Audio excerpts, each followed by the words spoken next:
الحمد للہ وکفی والصلاة والسلام علی سید الانبیاء معد الجود والعطاء وعلی آلہ وصحبہ وبارک وسلم دائما ابدا اما بعد اعوذ باللہ من الشیطان الرجیم بسم اللہ الرحمن الرحیم الحمد للہ رب العالمین الرحمن الرحیم مالک یوم الدین۔ الحمد للہ رب العالمین، ساری کی ساری خوبیاں اس رب ذوالجلال کے لیے ہیں کہ جو رب العالمین، عالمین کا پالنے والا ہے، تربیت فرمانے والا ہے، بتدریج اوج کمال تک لے جانے والا ہے۔ اس کی استعداد ازلی اور اس کے فطری تقاضوں کے مطابق۔ بحمد اللہ تعالیٰ ثم الحمد للہ تعالیٰ، اس کے تحت آپ نے کل بھی سماعت فرمایا تھا اور میں نے یہ کہا تھا کہ انشاءاللہ تعالیٰ کل بھی اس کے تحت کچھ نہ کچھ عرض کروں گا۔ رب ذوالجلال نے قرآن مجید فرقان حمید میں والدین کے لیے بھی لفظ رب استعمال فرمایا، اور دعا کا طریقہ اللہ نے اپنے بندوں کو یوں سکھایا، وَقُلْ رَبِّ ارْحَمْهُمَا، اور اے بندے تو میرے حضور یوں دعا کر کہ اے اللہ تعالیٰ ارحمہما، تو رحمت نازل فرما ان دونوں پر۔ ان دونوں سے مراد والدین ہیں، ماں اور باپ۔ کما ربیانی، جس طرح یہ دونوں میرے رب بنے تھے، صغیرہ، جب میں چھوٹا سا تھا۔ والدین کی ربوبیت۔ اگلے ورقہ میں رب کریم نے جو رحمان اور رحیم کا ذکر فرمایا، رب وہ جو رحمان اور رحیم ہے، جیسا کہ میں کل بھی یہ بتا چکا ہوں کہ ربوبیت کے لیے رحمت شرط ہے۔ اگر دل میں رحمت نہ ہوگی ربوبیت ممکن نہیں ہے۔ اللہ تعالیٰ کی جانب دل کی نسبت نہیں کی جائے گی کہ اللہ کے دل میں، اللہ تعالیٰ کی جانب ایسی چیزوں کی نسبت نہیں کی جاتی۔ صرف یہ کہا جاتا ہے کہ اگر اللہ تعالیٰ رحیم و کریم نہ ہوتا تو ربوبیت ممکن نہ تھی، جس طرح میں نے مثال دی والدین کی ربوبیت کی۔ ایک بندہ اپنے رب کی حضورت کرتا ہے، مولا تعالیٰ میرے ماں باپ پر اس طرح رحمت نازل فرما جس طرح انہوں نے بچپنے میری ربوبیت کی تھی۔ چشم تصور میں ایک منظر لے کے آئیں کہ ماں باپ کی ربوبیت کا تقاضا کیا ہوتا ہے۔ اللہ تعالیٰ نے ماں کے دل میں جذبات محبت پیدا فرمائے اور باپ کے دل میں بھی۔ ماں کے لیے اللہ رب العزت جل وعلا نے فطری طور پر ایک ایسی جذبات کی کیفیت پیدا فرما دی کہ جس کے بل بوتے پر وہ ساری رات جاگ کر بھی اپنے لخت جگر کو، اپنے بچے یا بچی کو وہ اپنے سینے سے لگائے رکھتی ہے، اور اسے اس بات کی دقت یا تکلیف محسوس نہیں ہوتی۔ چشم تصور میں یہ منظر لے کے آئیں کہ ایک چھوٹا سا ننھا منھا بچہ ہے، ابھی عقل اور فہم و شعور کی ابتدائی منازل وہ طے کر رہا تھا، دانا نہیں تھا، ابھی اسے چلنا نہیں آتا تھا۔ وہ گھسٹتا ہوا گھر کے دروازے سے باہر نکل گیا اور اس سے گندگی سے اپنے آپ کو لتھڑ لیا۔ باہر نالی چل رہی تھی، چونکہ ابھی دانا نہیں تھا، عقل مند نہیں تھا، اس سے نالی کے گندگی گارے کے ساتھ اپنے آپ کو آلودہ کر لیا۔ اسی دوران اس کی ناک بہنے لگی، اس کی پوٹی بھی نکل گئی، اس سے اپنے آپ کو خوب آلودہ کر لیا۔ اگر میں اس کے قریب سے گزروں گا تو اپنے کپڑے سمیٹ کر گزروں گا، بچا کے گزروں گا۔ آپ گزریں گے تو اسی طرح گزریں گے، اظہار نفرت کے ساتھ گزریں گے، لیکن اس کی ماں یا باپ گزرے گا تو وہ یوں نفرت کا اظہار نہیں کریں گے۔ ماں آئے گی تو اس کو اٹھا لے گی، ہو سکتے ایک آدھ تھپڑ بھی رسید کر دے، مگر یہ تھپڑ اس کا مارنا اس بچے سے اظہار نفرت نہیں، اس کے عمل سے نفرت ہے۔ بچے سے اظہار نفرت نہیں ہے، بچے سے نفرت ہوتی اس کو نالی میں پھینک کے آ جاتی۔ اس کے عمل سے نفرت ہے کہ تو میری آنکھ کا تارا تھا، میرے جگر کا ٹکڑا تھا، تیرا مقام میری گود تھی، تو نے اپنے آپ کو آلودہ کیوں کر لیا، کیوں گندا کر لیا؟ یعنی اس کا جو فعل ہے اس کے فعل سے نفرت ہے، بچے سے نفرت نہیں ہے۔ پھر اس کو وہ غسل دیتی ہیں کسی بھی کیمیکل کے ساتھ، شیمپو کے ساتھ یا صابن کے ساتھ، پھر مل مل کے اس کو غسل دیتی ہیں اور سونگتی ہے کہ میرے بچے سے اب بو تو نہیں آ رہی۔ پھر کبھی باڈی لوشن یا کوئی کمپاؤڈر وغیرہ استعمال کر کے اس کو مزید خوشبودار کرتی ہیں۔ اس دوران وہ بچہ رو رو کر ہلکان ہو جاتا ہے، پھر اس کو سینے سے لگا کر اس سے پیار کرتی ہے اور ماں کہتی ہے آج میرا لال بہت رویا ہے۔ یہ ماں کے جذبات محبت ہیں۔ گویا بندہ اپنے رب کے حضور یوں عرض کرتا ہے رب ارحمہما، اے میرے اللہ میری ماں پر میرے ابا پر رحمت نازل فرما، کما ربیانی صغیرہ، جس طرح انہوں نے بچپنے میں میری ربوبیت کی۔ میں نے وہ منظر دیکھا ہے بچپنے کا جو میری ربوبیت انہوں نے کی تھی۔ کبھی مجھ سے قصور ہو جاتا، میری ماں مجھے ڈانٹتی تو ابا اپنے دامن کرم میں پناہ دے دیتا تھا۔ میرا ابا مجھے مارنا چاہتا تو ماں اپنی گود میں مجھے چھپا لیتی تھی۔ مولا میں مانتا ہوں میری ماں میرے باپ بڑے گنہگار ہیں، سیاکار ہیں، مگر اے پروردگار عالم تو اپنی رحمت کے پانی سے دھو کر ان کو اپنے دامن کرم میں پناہ عطا فرما دے۔ رب کتنی عظیم ہستی ہے کہ جو ربوبیت فرماتے ہیں، تربیت فرماتے ہیں، اور وہ رحمان ہے اور رحیم ہے۔ رحمان مبالغے کا صیغہ ہے، بہت ہی رحمت کرنے والا۔ یوں سمجھیے ان دونوں کا مادہ رحمان اور رحیم کا مادہ رحمہ ہے، راح اور میم، جس کا معنی ہوتا ہے کہ ایسی کیفیت کا طاری ہو جانا کہ مد مقابل پر بہت زیادہ ترس آئے، رحم آئے اور اس کے لیے محبت پیدا ہو جائے۔ رب کائنات جل والا بے نیاز ہے، اس کی جانب کسی شے کی ایسی نسبت نہیں کی جا سکتی کہ کبھی وہ شے ہو کبھی نہ ہو۔ اس کی ساری صفات عالیہ ازلی ہیں، مستقل ہیں۔ انسان کی صفات ازلی نہیں ہیں، عطائی ہیں، فانی ہیں، غیر مستقل ہیں۔ اس کے دل میں کبھی رحم پیدا ہوتا ہے کبھی نہیں ہوتا۔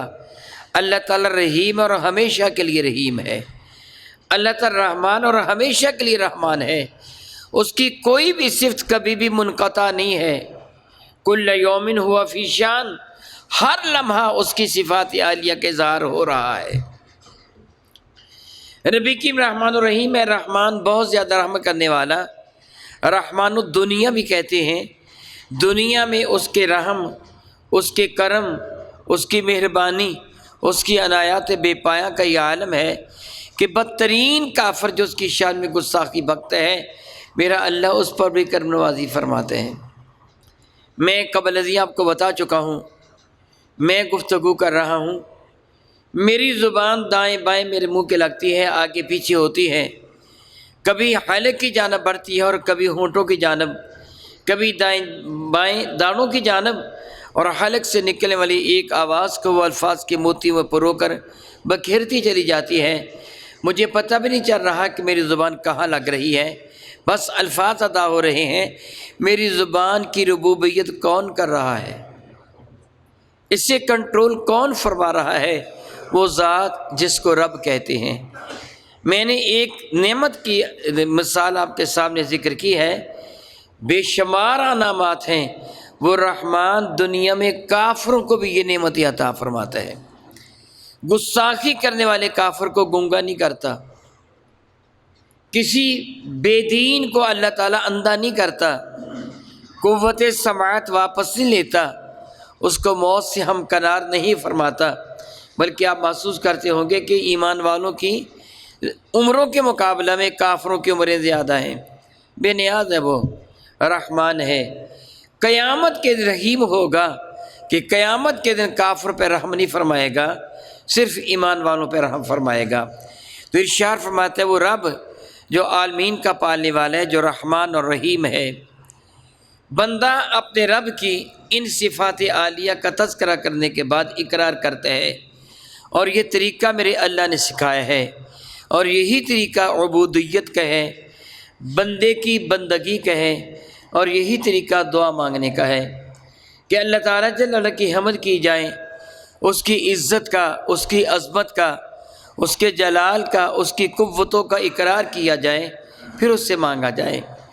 بندہ عرض کرتا ہے مالک یوم الدین، وہ اللہ مالک جو مالک ہے یوم الدین، دین کے دن کا، یوم دن، دین، دین کا دن۔ دین کے کئی معنی ہیں، ان میں معروف معنوں میں ایک معنی وہ قانون سماویت، وہ آسمانی قانون جو اللہ تعالیٰ جل وعلا نے اپنے بندوں کے لیے، یعنی ذوی العقول مکلف افراد کے لیے اللہ تعالیٰ نے جو آسمانی قانون نازل فرمایا۔ ذوی العقول کہتے ہیں عقل والے کو، اور مکلف کہتے ہیں جس کو اللہ تعالیٰ نے تکلیف دی ہے، جس پر پابندی عائد کی ہے۔ درخت، جانور ذوی العقول نہیں ہیں، یہ عقل والے نہیں ہیں۔ چھوٹا بچہ مکلف نہیں ہے، اس پر آسمانی قانون یوں لاگو نہیں ہوتے۔ وہ 10 سال کی عمر کو پہنچ جائے تو اس پر نماز فرض ہوتی ہے، اس سے پہلے اگرچہ وہ عقل والا ہوتا ہے مگر وہ مکلف نہیں ہوتا۔ 10 سال کی عمر سے پہلے 9 سال 8 سال کا بچہ عقل مند و دانا ہوتا ہے۔ بعض بچے بہت زیادہ ذہین اور فطین ہوتے ہیں مگر وہ مکلف نہیں ہوتے۔ فرشتے مکلف نہیں ہیں اس اعتبار سے کہ ان پر نماز، روزہ، حج، زکوٰۃ فرض ہو۔ یہ کن کے لیے ہے؟ دین، وہ آسمانی قانون جو اللہ تعالیٰ اپنے نبی کے ذریعے اپنے ان بندوں کے لیے نازل فرماتا ہے جو مکلف اور ذوی العقول ہیں۔ رب ذوالجلال دین متین جو آپ اللہ تعالیٰ نے عطا فرمایا، حضرت آدم سے لے کے میرے اور آپ کے کریم آقا رسول رحمت کا تک سارے انبیاء کا دین ایک تھا۔ دین وہ بنیادی عقائد ہیں کہ جن پر انسان کے اعمال کی عمارت استوار ہوتی ہے۔ یاد رکھیے 2 چیزیں ہیں، ایک دین ہے اور ایک مذہب ہے۔ مذہب کا لفظی معنی ہوتا ہے چلنے کا راستہ، جس طرح کو بندہ کہے انی ذاہب الی السوق، میں بازار کی طرف جانے والا ہوں۔ مذہب وہ راستہ جس پر چل کر کوئی بندہ اللہ کا قرب حاصل کرتا ہے، اس کو مذہب کہتے ہیں۔ دین ہمارا اسلام ہے، اور مذہب جس طرح ہم کہتے ہیں حنفیہ ہے، شافعی ہے، مالکی ہے، حنبلی ہے، مقلد ہے، غیر مقلد ہے، یہ سارے وہ راستے ہیں جو دین پر چلنے کے ہیں۔ سارے انبیاء کا دین ایک ہے۔ حضرت آدم کا دین بھی وہی تھا جو میرے نبی کا دین ہے۔ دین سے یہاں مراد کیا ہوگا؟ اللہ تعالیٰ ایک ہے، جن کو ہم لفظ ایمان سے تعبیر کرتے ہیں کہ ایمان کیا ہے؟ وہ جو اللہ تعالیٰ پر، اللہ تعالیٰ کے رسولوں پر، اللہ تعالیٰ کی کتابوں پر، مرنے کے بعد زندہ ہونے پر، روز حشر پر، اللہ تعالیٰ کے فرشتوں پر، تقدیر کے خیر اور شر ہونے پر ایمان لانا، یہ دین ہے، اور یہ سارے انبیاء کا دین ایک ہے۔ البتہ جس طرح ہمارا مذہب اسلام ہے، اس کو مذہب بھی کہہ سکتے ہیں اور دین بھی کہہ دیتے ہیں۔ چلنے کا راستہ، جس طرح ہم نماز ادا کرتے ہیں، روزہ رکھتے ہیں، حج کرتے ہیں، زکوٰۃ دیتے ہیں، یہ انداز ہر نبی میں اس طرح نہیں تھا۔ یعنی ان کے جو چلنے کے راستے تھے امتیوں کے، وہ جدا جدا تھے، لیکن دین سب کا ایک تھا۔ حضرت آدم علیہ السلام کے مذہب میں ایک حمل کے بیٹے بیٹی کا دوسرے حمل کے بیٹے بیٹی سے نکاح جائز تھا، مگر ہماری شریعت میں یہ ناجائز ہے۔ آدم کے بعد حضرت سیدنا نوح علیہ السلام کے زمانہ میں یہ حرام ہو گیا۔ پہلی شریعتوں میں سجدہ تعظیمی جائز تھا، ہماری شریعت میں یہ حرام ہے۔ یعنی یہ تبدیلیاں ہوئیں، لیکن جو بنیادی دین ہے وہ سب کا ایک رہا۔ دین کا ایک دوسرا معنی جزا، بدلہ اور انصاف بھی ہے، یہاں وہی معنی مراد ہے۔ انصاف کا لفظی معنی ہوتا ہے نصف نصف کا دینا، آدھا آدھا کا دینا۔ جب آپ ترازو کو لے کر دونوں پلڑوں میں برابر کی شے رکھیں گے، لسان المیزان، وہ جس کو آپ کانٹا کہتے ہیں، عربی میں اس کو لسان المیزان، میزان کی زبان کہتے ہیں، جب وہ درمیان میں ہو، دونوں جانب آدھا آدھا ہو تو اس کو لفظ انصاف سے تعبیر کرتے ہیں، یعنی برابری کا سلوک کرنا۔ یوم الدین قیامت کا دن، انصاف کا دن، جزا اور بدلے کا دن۔ پروردگار عالم جل وعلا نے یہاں ایک احساس دلایا۔ دنیا میں کوئی آدمی یہ کہہ دیتا ہے میں فلاں چیز کا مالک ہوں، میں یہ کہہ سکتا ہوں میں ان کپڑوں کا مالک ہوں، میں یہ کہہ سکتا ہوں میں فلاں چیز کا مالک ہوں، آپ کہہ دیتے یہ میں اپنے گھر کا مالک ہوں، مگر قیامت کے دن ایسا دن ہوگا کہ وہ سریے جو گردنوں میں ڈھالے گئے ہیں، اکڑی ہوئی گردنیں ہیں، فرعون قسم کے لوگ ہیں، میرا حکم چلتا ہے کہنے والے ہیں، میری مرضی ہے کہنے والے ہیں، ان کی بھی نگاہیں جھکی ہوئی ہوں گی۔ کوئی کہہ نہ سکے گا میں کسی شے کا مالک ہوں، سب اقرار کریں گے کہ کائنات ہستی کا مالک صرف اور صرف میرا اللہ ہے۔ وہ یوم الدین قیامت کے دن کا یعنی انصاف کے دن کا مالک ارشاد فرماتے ہیں، بندہ پھر اپنے رب کے حضور عرض کرتا ہے، میرے اللہ نے اس کو سکھایا۔ بندہ کیا عرض کرتا ہے؟ ایاک نعبد، میرے پروردگار عالم اے میرے اللہ، ایاک سا خاص الخاص، گویا صرف اور صرف ایاک، تیری ہی ذات ایسی ہے کہ نعبد، جس کی میں اور ہم سارے، اعبد واحد کا صیغہ ہے، نعبد جمع متکلم کا صیغہ ہے، ایاک نعبد، اے اللہ خاص اور خاص تیری وہ ذات ہے، نعبد کہ جس کی ہم عبادت کرتے ہیں، جمع کا صیغہ ہے۔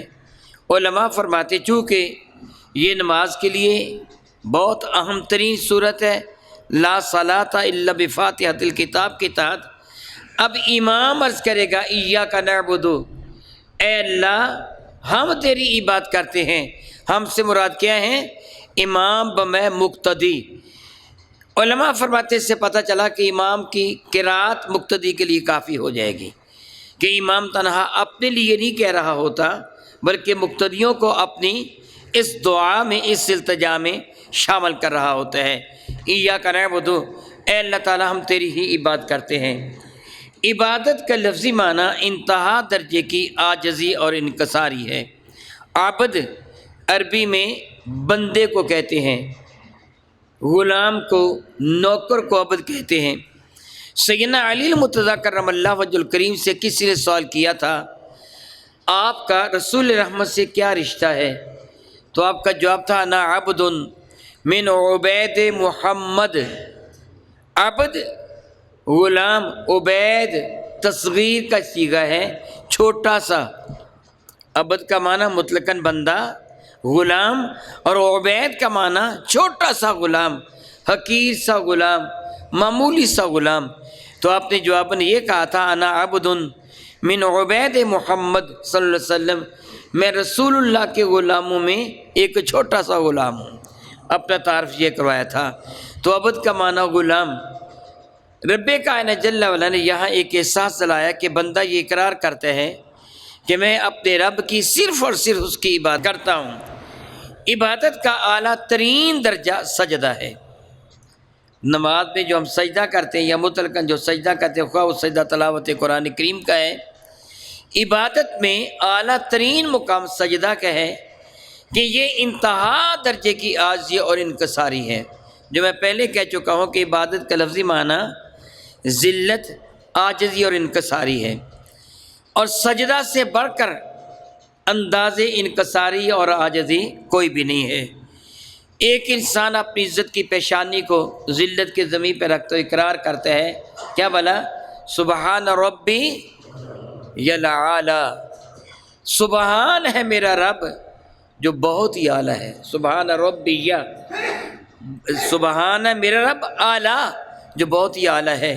گویا بندہ اپنا سر زمین پہ رکھتا ہے، اپنی عزت کی پیشانی کو، وہ ناک کو زمین پہ رگڑتا ہے، ایک اقرار کرتا ہے میں تو عاجز ہوں، میں تو معمولی ہوں، مگر میرا رب بہت اعلیٰ ہے۔